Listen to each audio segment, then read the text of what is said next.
My friend group sided with my abusive ex to avoid drama and uninvited me from the trip I'd already paid for. I didn't argue. I just canceled the 10-person luxury villa booked in my name. They're now stranded in another country, and he's calling me sobbing. I'm Lila, 28, female, and I've never felt more invisible than the moment my so-called friends told me I wasn't invited on the trip I literally organized and paid for. The irony? It was supposed to be my healing trip, my post-breakup reset after finally leaving Ryan, 30, male, my ex, who managed to ruin not just my relationship but apparently my entire social life. We'd been together for 4 years. Ryan was charming in that easy, confident way people mistake for stability. Everyone loved him at first. He was the guy who brought extra beer to the BBQ, made friends with strangers in under 5 minutes, helped carry boxes when someone moved. But behind closed doors, that same charm curdled into something mean. He'd cut me down in the smallest ways. You're overreacting. You always make things about you. I'm just trying to help. Why are you being so sensitive? He never hit me, but he knew how to twist reality until I doubted my own memory. He'd apologize, then somehow make me feel like the one who needed to do better next time. And my friends, God, my friends, never saw it. Or maybe they didn't want to. There was Emily, 29, who'd been my roommate since college and thought she was a peacemaker but was really just conflict avoidant. Matt, 31, the group's self-proclaimed voice of reason, who always took Ryan's side under the guise of being objective.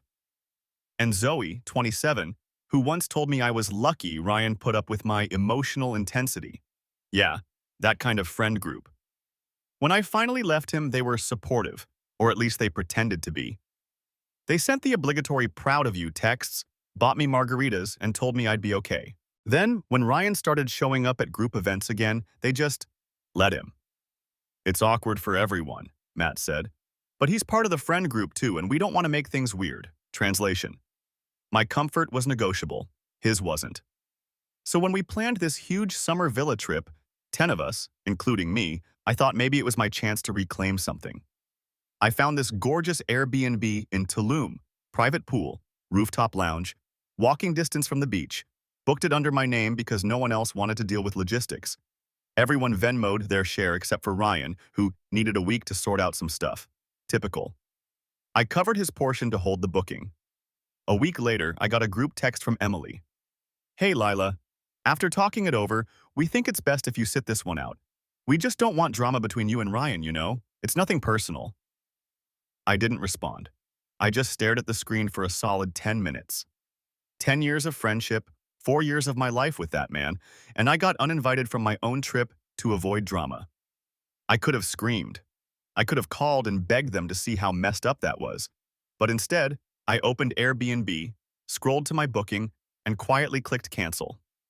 I didn't text them back that night, didn't call, didn't argue. I just let the silence hang, thick and suffocating, like fog before a storm. But inside, I was vibrating. I could feel my pulse in my fingertips. You ever get so angry it feels cold? Like your body knows you're too close to snapping so it shuts everything down? That was me, sitting cross-legged on my couch, scrolling through old photos of the same people who had just exiled me from my own damn vacation. Emily had been my person since freshman year of college, the one who held my hair back when I drank too much, who helped me move 3 times, who cried with me when Ryan first cheated. Yeah, that happened year 2, and yes, I was dumb enough to forgive him. We'd been through everything together. I once thought she'd be my maid of honor one day. Now she was sending group texts that started with, "Hey girl," like I was an afterthought. I spent that whole night replaying moments in my head, the small betrayals that didn't seem like much at the time. Like the time Zoe joked at dinner, Ryan could do better if he liked boring girls, and everyone laughed, including him. Or when Matt told me I was too emotional after Ryan screamed at me in public. All of it had been leading here. I just hadn't wanted to see it. The next morning, I woke up to find they'd all been posting pre-trip selfies in the group chat. Ryan was in them, his arm around Zoe, smiling like the devil who got away with it. They'd left for Mexico early to beat the travel chaos. It was around then that Ryan started messaging me. Not apologies, just little provocations. Ryan. Heard you canceled the villa. That's low, even for you. Ryan. They're all freaking out. You happy now? Then he called. 3 times. I didn't pick up. He left a voice message that started calm and ended with him shouting into the phone, "You always ruin everything, Lila. You can't stand people having fun without you. You're sick." The thing is, he was right about one part. I was ruining it. Because the moment they kicked me out to avoid drama, the reservation and every cent tied to it became mine again. Airbnb doesn't refund instant book luxury villas. The entire 10-person trip, gone. I could have rebooked them, could have sent the link and washed my hands of it, but I didn't. I let them figure it out. A few hours later, Emily texted me privately for the first time since the uninvite. "Hey, so, the villa canceled? We're at the airport. Did you do that?" I stared at the message, then just typed, "Yeah, my name, my credit card, my decision." No punctuation, no apology. Within minutes, Ryan started calling again, over and over. The last voicemail was just him sobbing, saying, "You stranded us, Lila. You actually stranded us." That was the moment something in me cracked open. Not guilt, relief. Because for once, I wasn't the one apologizing for chaos I didn't create. Update, wow. Okay, I didn't expect this to blow up like it did. I posted the original story just to vent. I wasn't planning to become the girl who stranded her ex and 9 friends in Mexico. But here we are. So, hi again. A lot has happened in the last 48 hours, and apparently, I'm a vindictive queen to half of Reddit and a sociopath to the other half. For the record, I didn't set out to strand anyone. I just stopped saving people who didn't mind watching me drown. When I woke up the morning after I canceled the villa, I had over 30 missed calls. Not exaggerating. Ryan called 10 times, Emily 6, Zoe 4, even Matt, Mr. Let's all be adults about this, called 3 times before leaving me a voicemail that started with, "I'm not taking sides," and ended with, "You've really messed up everyone's summer." Then the text started rolling in. "We just landed and there's nowhere to stay. Can you at least send the booking info?" "Ryan says you're being petty. This isn't like you. We're sitting in a cafe with all our luggage. Seriously, what the hell?" I didn't answer any of them. Not because I wanted to twist the knife, but because I genuinely didn't owe them a damn thing. They made a decision without me, so they could deal with the consequences without me. But of course, Ryan couldn't stop there.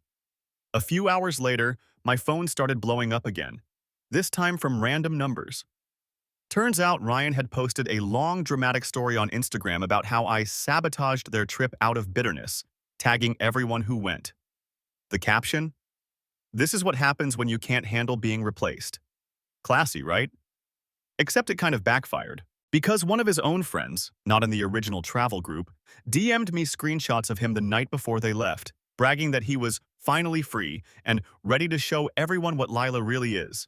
So yeah, I posted those, publicly, with the caption, "Free enough to use my booking though."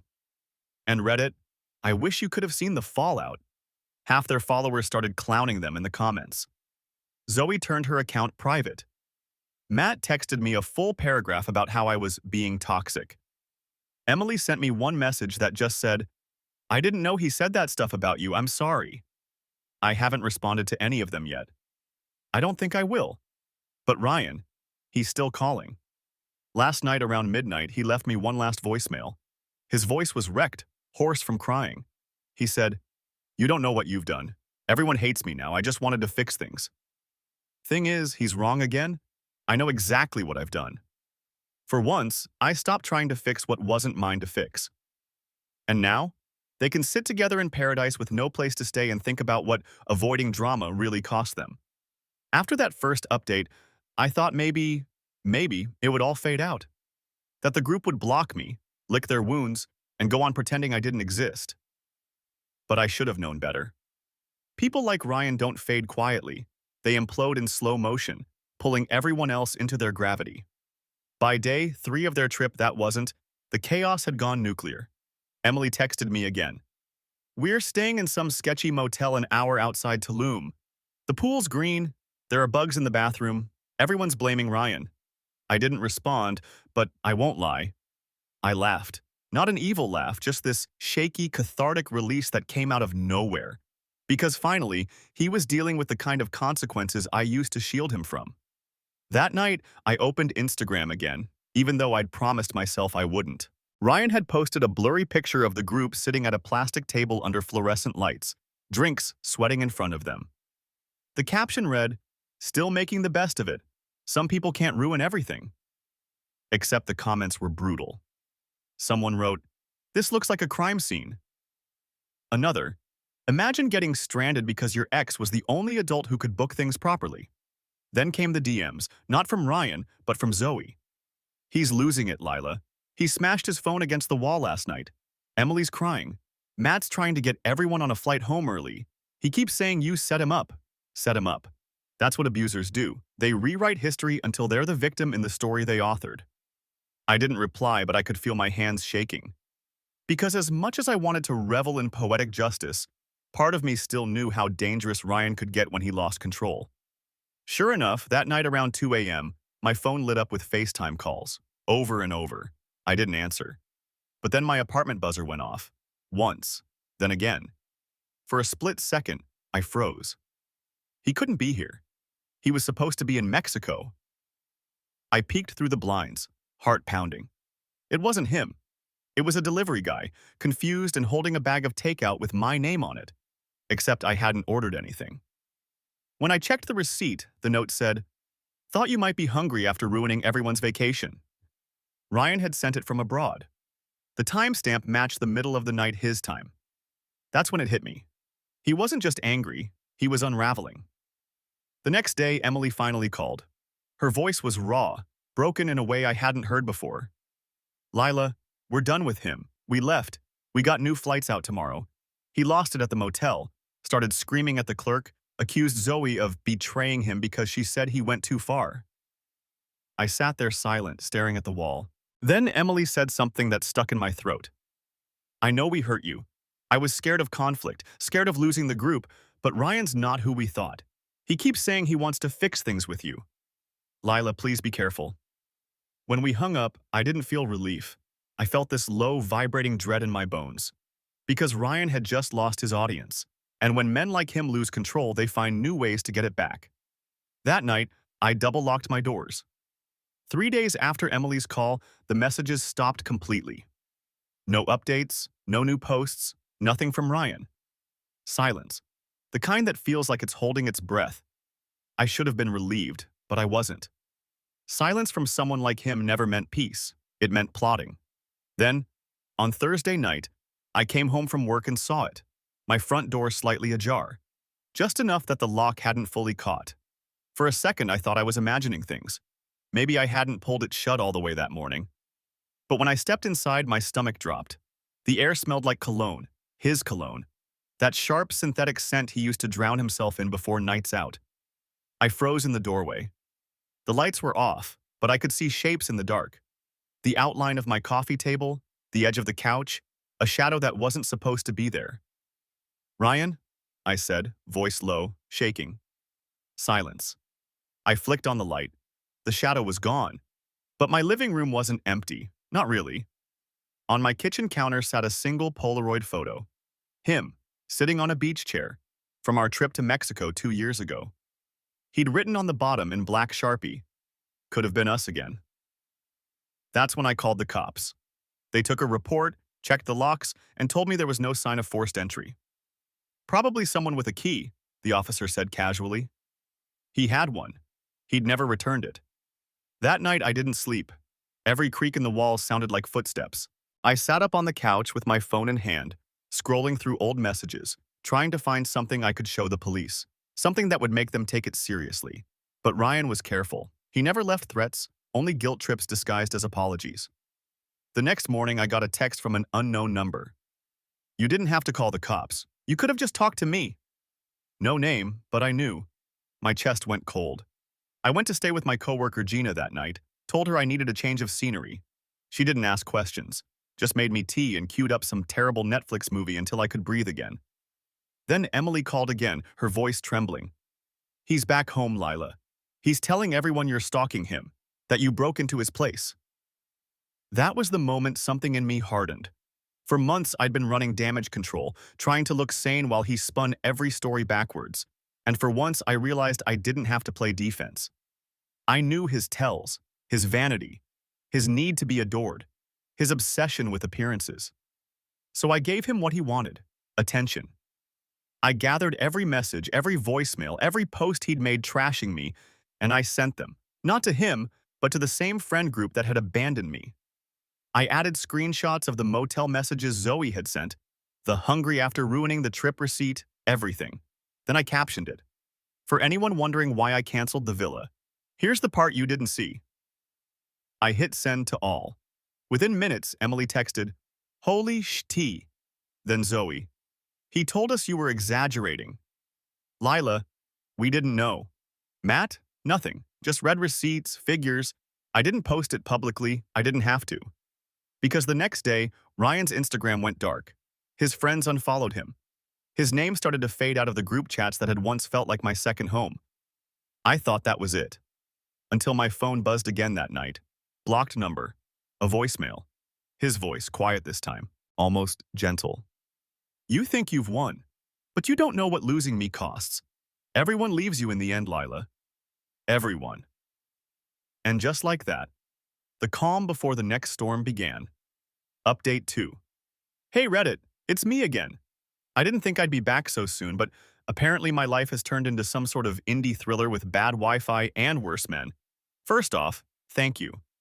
I've read almost every comment, even the chaotic ones. Some of y'all are hilarious. Special shout out to the person who said, "Girl, you didn't cancel the villa, you canceled his personality. I want that on a t-shirt." But real talk, the support has been unreal. It's been weirdly healing to have strangers say, "You're not crazy, that was abuse." Because for years, that word felt too big to fit what I went through. Now, for the update you actually came for. After my last post, things got intense. My screenshots spread faster than I expected. Someone shared them in a local Facebook group, not me, I swear, and suddenly people who used to idolize Ryan started DMing me. Turns out, I wasn't his only crazy ex. There were at least 2 others. One of them, a woman named Haley, sent me photos of her apartment wall. The same Polaroids, same Sharpie handwriting. Could have been us again. My stomach dropped. It wasn't just a one-time scare. It was his pattern. I went straight to the police with that, and this time they actually listened. They took my report, noted the matching evidence, and told me to block all numbers I didn't recognize. The next morning, I woke up to a wall of texts from Emily and Zoe. Apparently, Ryan had gone off the rails. He showed up at Emily's apartment, uninvited, pounding on her door at 2 a.m., demanding to know if she was in on it. When she didn't open up, he started screaming that I'd turned everyone against him. The neighbors called the cops. He was taken in for disturbing the peace but released after a few hours. Emily's shaken, but safe. Zoe moved out of her apartment and is staying with family for now. Even Matt finally texted me. A single sentence. "You were right about him."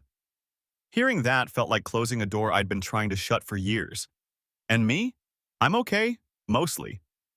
There's still this low hum of anxiety that follows me everywhere. I double-check locks. I keep pepper spray in my bag. I flinch when I see his car model. But there's also this weird lightness now. Like I finally stepped out of the fog and realized how small he really is. The police have a restraining order pending. I've started therapy again. Emily and I have actually been talking, like really talking, about what happened. She admitted she saw red flags but didn't want to cause drama. The guilt's eating her up, and I told her what I wish someone had told me years ago. You don't owe peace to people who thrive on chaos. As for Ryan, he's quiet now. No calls, no posts, no late-night deliveries, but I know him. Silence isn't peace with him. It's prelude. Still, I'm not the same Lila he left behind. I'm not afraid anymore. If he tries again, I won't hide. I'll expose him all over again, one truth at a time. And this time, he won't have anyone left to call. It had been almost 2 weeks since the last call. 2 quiet, unsettling weeks. I told myself the silence was a good sign. Maybe the restraining order had scared him. Maybe the humiliation online had finally sunk in. But every time I heard tires outside or a phone buzz in the dark, my heart still kicked like a trapped animal. Then it happened. Saturday night. I'd just gotten home from dinner with Gina and Emily. A small, cautious attempt at normal. We'd talked about everything except him. I remember feeling almost okay, laughing for the first time in months. When I pulled into my driveway, though, I noticed something off. The porch light wasn't on. I'd left it on before leaving. Always did. My gut clenched. The lock turned fine. The house looked normal at first glance. But when I flicked on the kitchen light, there it was. My living room window cracked open an inch. My curtains fluttered, moving just enough to make my skin crawl. And on the coffee table sat a folded piece of paper. My name on the front. His handwriting. Inside it said, "You wanted to ruin me. Now you'll see what that feels like." No signature, but it didn't need one. I called the cops again. They checked everything, found no fingerprints worth running. They advised me to stay with someone for a few nights. I went back to Gina's that night, shaking, furious, terrified, all at once. I hated that he could still make me feel small. The next morning, I finally decided I wasn't going to hide anymore. I started collecting everything: the photos, texts, voicemails, that note, the delivery receipt, Zoe's messages about the motel meltdown, and Haley's Polaroids. I put it all in a single shared Google Drive folder and labeled it "For the Record." Then I sent the link, not to him, not to the group, but to a mutual acquaintance of his, someone who ran a local community podcast about toxic relationships and healing. I didn't give names in the message, just wrote, "Here's a story you might want to tell. Real people, real damage, real patterns." I didn't expect anything to come of it, but 3 days later the episode dropped. It wasn't just about me, it was about him. Multiple women came forward after Haley and I shared what we had. One even had a restraining order from 3 years ago in another county. The host blurred our faces, changed our voices, but anyone who knew him could connect the dots. The fallout was instant. His employer, some mid-tier marketing firm that loved his charming personality, suspended him pending investigation. His landlord started eviction proceedings because he'd been screaming at night and scaring neighbors. That same evening, Emily texted me, "He's losing it again. He was outside Matt's place screaming your name." And then, my phone buzzed. A new voicemail. "You think you're safe because people believe you? They don't know what you've done. I'll make them see the truth." I forwarded it straight to the detective handling my case. The next day, they called. They'd found him, outside my old apartment building, arrested for violating the restraining order. When I hung up the phone, I didn't cry. I didn't cheer. I just sat there in Gina's kitchen, staring at my reflection in her stainless steel fridge, feeling the strangest combination of exhaustion and peace. Because for the first time in years, he was the one explaining himself to strangers. He was the one trying to justify his behavior. And I was free. It's been 3 months since Ryan's arrest. 3 months since I stopped jumping at every sound in the dark. Since I started sleeping through the night again. Since my world finally stopped orbiting around someone else's chaos. The case went quiet after that. He pleaded out, some deal for trespassing and violating the order. His lawyer called it a mental health lapse. I called it what it was: consequence. He got probation, mandatory counseling, and a record that'll follow him wherever he goes. I didn't go to the hearing, didn't need to. The story had already played out enough times in my head. When I finally went back to my apartment, the first thing I noticed was how still everything was. The same walls that used to echo with anxiety now felt different, like they belonged to me again. I repainted the living room, moved the furniture, replaced the old couch he'd always complained about. Emily came over one weekend to help, and we ended up talking until 3 a.m., sitting cross-legged on the floor, covered in paint splatters and cheap wine. She cried when she told me she never thought he was capable of what he did. "I just thought he was sad," she said. "I didn't realize he was dangerous." I told her the truth. That's how they hide. They act broken so you'll carry the blame for what they break. Zoe reached out too, quieter, humbler.